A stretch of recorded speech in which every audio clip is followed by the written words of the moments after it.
I'm Kate Smith, and this is Planned Parenthood Presents The State of Abortion. The Supreme Court overturned Roe v.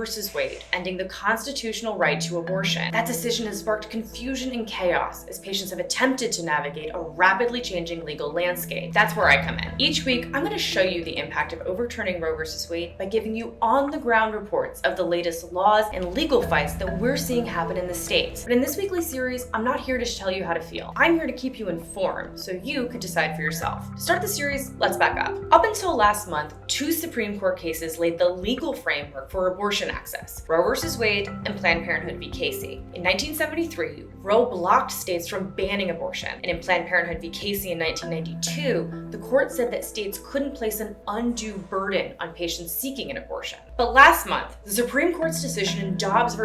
Jackson Women's Health Organization overturned both of those cases, meaning that states can now ban abortion without any restrictions. And that's exactly what we're seeing.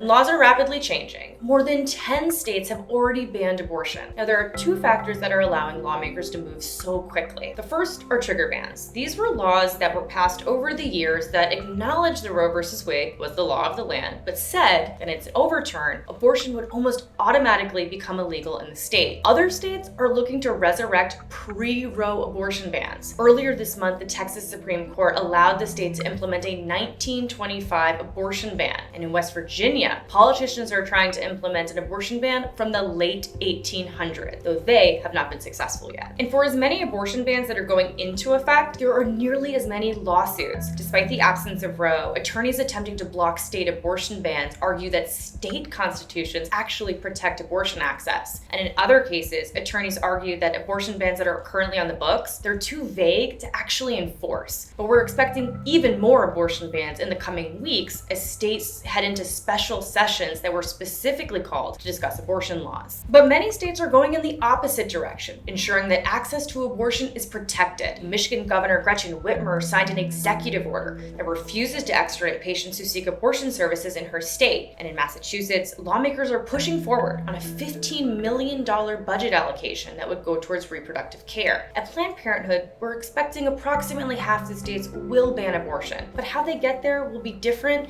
and how they ban abortion will also be different. And over the next 7 weeks, we're going to be covering each of those states, looking at the laws that govern abortion and the legal fights that arise. We'll also be giving you exclusive conversations about how the fall of Roe is changing all of our lives. I had a chance to catch up with Alexis McGill-Johnson. She's the president and CEO of Planned Parenthood Federation of America, as well as the president of the Planned Parenthood Action Fund. We spoke about the importance of holding on to your hope, even in the face of a long and difficult road ahead. Take a look. I believe that hope comes from doing, right? I believe that, every movement that has ever been fought, particularly for equality and freedom, has had a very long arc. I think we prepare ourselves for the long road by recognizing that nothing happens overnight, but you maintain your hope, right? You let hope survive because you are doing, because you're treating it like a daily practice. How long of a fight are we looking at?